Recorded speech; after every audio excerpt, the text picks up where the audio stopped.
Estamos de regreso acá en Este Oeste. Estamos conversando acerca del tema del terremoto de este país, de multiamenazas o multirriesgos, como lo decía Andrés hace un momento, pero estamos hablando también de normativas.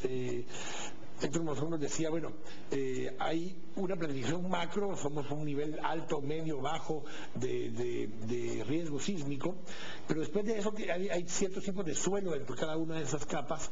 Se va a tomar con ese plan de ordenamiento territorial, entre otras cosas deja protegidas lo que son las cuencas y las áreas cercanas a los ríos y los volcanes, las pendientes de los barrancos, los deja con G0, que es un área donde no se puede construir o donde la construcción es mínima y solo de un nivel. La mayoría del resto del país no hay ningún tipo de norma de ese tipo. Es más, construimos sobre cuencas, construimos sobre las áreas probablemente mucho más riesgosas, y ahí es donde tenemos un poco de riesgo. Hablemos de los dos tipos de normas que debieran haber, el de uso de suelo y el de normas constructivas. Sí, realmente no son dos tipos de normas, sino que digamos, las municipalidades tienen que identificar las diferentes amenazas y fíjese que digo amenaza porque sobre la amenaza no tenemos control. Correcto. Pero sí sobre el riesgo, porque depende de qué tan vulnerable es lo que pongamos sobre un lugar amenazado, nosotros podemos bajar y subir el riesgo. Correcto. O sea, eso es una... Por eso la unidad de control y mitigación de riesgo, ¿verdad? En el sentido de que las amenazas son las que hemos hablado, los volcanes, los terremotos, las lluvias, todo ese tipo de cosas. No hay control sobre ellos. Correcto, existen y van a venir en algún momento. Y entonces nosotros tenemos que detectar las amenazas. Y eso es lo que hace, en ese caso, un estudio de microzonificación. En el estudio de microzonificación se sabe cuáles son las amenazas que se desea estudiar y digamos, se microzonifica un municipio. ¿Quién debe hacer eso? Es un esfuerzo municipal con un proyecto municipal. Es un proyecto municipal que lo podrá hacer la primera vez, tal vez a los 5 años lo vuelve a repetir el ejercicio. Entonces, en este caso se identifican las amenazas. Hablemos ahora de sismo. Los lugares con diferente amenaza sísmica, que si tengo deslizamiento, que si tengo potencial de que el suelo se invicúe, por ejemplo, etcétera. Hay una variedad de amenazas puntuales. Entonces, ahora viene usted y toma el cuerpo normativo que la municipalidad habrá adoptado. No es tan difícil, es decir, cada municipalidad no necesita inventar sus normas, necesita apegarse a algún cuerpo que ya exista. Esto es una cosa que el CONRED ha hecho en los últimos 2 o 3 años. Y entonces en ese cuerpo de normas dice, mire, si usted no tiene ninguna amenaza más que la de la vibración, use esto. Si su microzona tiene licuación, entonces use este conjunto de reglas. Si su microzona tiene deslizamientos o derrumbes, use este tipo de reglas. Y claro que parte de las reglas le van a decir no construya o no lo haga, ¿verdad? Entonces así es como digamos podemos manejar. Claro, cuando vimos esto y vamos a ir regresando después al tipo de normas que pueden haber vigentes o no y por qué no las aplican las municipalidades. Como no hay normas en muchos de los municipios, queda en manos del responsable, que en este caso se convierte el constructor, porque quien firma el documento de la solicitud de licencia de construcción en cualquier municipio es el constructor, y las municipalidades lo que han hecho es literalmente lavarse las manos. Le piden al constructor que firme haciéndose responsable de lo que va a construir. Esto para evitarse demandas, denuncias y que si el día de mañana sobre alguna norma vigente. Entonces se vuelve responsabilidad del desarrollador, del constructor, uno del inversionista, pero dos del desarrollador, porque los dos firman el documento al final. En eso termina pasando, Ricardo. Bueno, de hecho así es, y creo que... Incluso hay municipios como Guatemala donde sí hay normas. Sí, sí, es responsabilidad del constructor. Sí, digamos, y así ha sido, creo yo, históricamente para atrás, porque es la firma del ingeniero estructural, del ingeniero ejecutor, la que va en el formulario de la licencia y la que va en los planos en los cuales se firma, ¿verdad? Lo que pasa aquí es que caemos en la calidad y responsabilidad de la persona que va a ejecutar, qué tan preparado está, qué tanto conocimiento tiene de esas normas, qué tanto está dispuesto a cumplirlas por temas de costo, ¿verdad? Y yo creo que en las construcciones formales hay mucha responsabilidad de parte de los ingenieros, de los constructores, de los desarrolladores.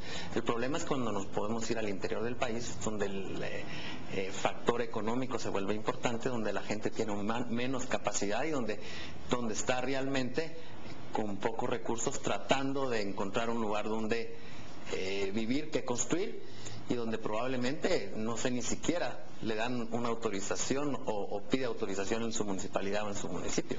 Héctor, quería agregar algo ahí. Sí, yo quisiera puntualizar que en lo que nunca pensamos es que las normas son una calle de dos vías. Entonces, por ejemplo, yo le digo porque lo sufro en la municipalidad cuando me toca firmar de responsable en una licencia. Entonces, a principio de este año, el documento que la municipalidad quería que aún quiere que se firme es... Exige, porque exige, sí, no quiere. Si quiere la licencia, si quiere la licencia tiene que firmar un documento. Entonces, dice que y yo me hago responsable solidario de todo daño que pueda sufrir la edificación. Y por aparte tengo que firmar que cumplí con X y Y normas. Por lo menos en lo que he firmado, ellos me han permitido que hacer una anotación. Yo me hago responsable de haber aplicado la norma correctamente. Y de haber diseñado. Correctamente, pero conforme a norma. Entonces, el punto importante aquí es que la norma protege al usuario, pero la norma me protege a mí. Me protege a mí porque no me exige ir más allá de lo que da la norma, porque la tecnología avanza. Claro. Es el ejemplo que mirábamos con los edificios que platicábamos hace un rato. El que construyó eso en la era tecnológica anterior, no lo puede usted hacer responsable de haber aplicado lo que se aplica hoy en día. Porque la norma que en todo caso estaba vigente, o la norma común aceptada... No se sabía en esa época que eso era un problema. Entonces la norma es una calle de dos vías. Me protege al usuario, pero me protege a mí. Y esa es la gran ventaja que tiene de aplicar normas. En cualquiera de los casos, el que queda más protegido de todos, que es lo que busca ese tipo de documentos, es la autoridad. Porque no es responsable ni en una forma ni en la otra. El responsable termina siendo o el constructor, o el desarrollador, o el propietario. Pero se lava las manos por completo. Sí, pero eso Quique, es así. No, por eso lo planteo, es un hecho. Es un hecho, pero no solo es un hecho, sino que yo creo que es correcto, porque de la otra manera, mire, esto sucede un poco en la OPAMS en San Salvador. Usted presenta esto y la OPAMS le avala su proyecto. Evalúa y autoriza. Pero, los cuerpos gubernamentales no son capaces de revisar al dedillo todo eso. Pero no es por falta de capacidad, sino porque es imposible, pues. Entonces, para eso se han inventado otras, o se han diseñado, pongámosle así, otras. En Chile se usa desde hace 5 años y le resultó muy bien. Se llama la revisión de colega, o en inglés peer review. Entonces, determinado tipo de edificaciones, la municipalidad o la norma le pueden decir, mire, aquí necesito una revisión de colega. Y entonces el dueño contrata en paralelo a otra persona que, digamos, que audita o fiscaliza lo que se está haciendo. Esa es la manera. Porque una cosa es el diseño también y otra cosa es cómo se termina construyendo. Claro. Porque puede haber una diferencia entre el diseño original y el tipo de acero, el tipo de reforzamiento, el tipo de construcción que finalmente se hizo. Para eso está el supervisor. Entonces hay dos, el que audita durante el diseño y que no se hace en todos los proyectos, ¿verdad? Claro. Y el que supervisa. Y eso sí debería ir en general para todos los proyectos. Básicamente lo que menciona Héctor al final es que hay dos fases durante el proceso. La fase de diseño, donde el responsable es el estructural de cumplir la norma y que sus planos reflejen la aplicación de la norma en los diseños, pero está la del ejecutor, que su responsabilidad es construir la obra de acuerdo a los planos y especificaciones que se le presentaron. El estructural no puede ser responsable por lo que ejecutó el constructor, sino a menos de que se le contrate la supervisión específica, ir a ver antes de que se funda, quiero estar seguro de parte del cliente que se colocó el acero tal y en la forma como dicen los planos. Ahí hay una doble, pero eso no siempre se da. Bueno, y se da pocas veces en edificios o en construcciones de gran envergadura. Así es. En todo caso, ¿no? Y la norma debería considerarlo, ¿verdad? Ahora, si regresamos, por ejemplo, el FHA, si lo hace. El FHA en los proyectos que asegura, ¿sí?, previo a cada fundición de cimentación, de losa del primer nivel, de losa del segundo nivel y previa entrega, hay una supervisión. Uno no puede fundir ningún proyecto asegurado por el FHA si no tiene una boleta donde el FHA fue a revisar que se está cumpliendo los planos que fueron además aprobados por el FHA. Claro. Yo creo que el problema básico es que no se ha entendido que una normativa o unas disposiciones, en el caso de lo que hace Conred, tiene como objetivo primordial salvar la vida humana y luego los bienes.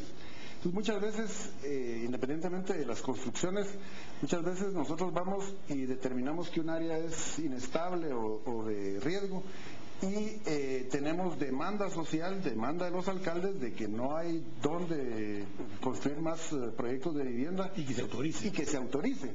Y que se busquen las medidas de mitigación, o sea, como que forzar la autorización de la utilización de ciertas áreas que no son lo más recomendable por la presión social, por el problema estructural de pobreza, etcétera.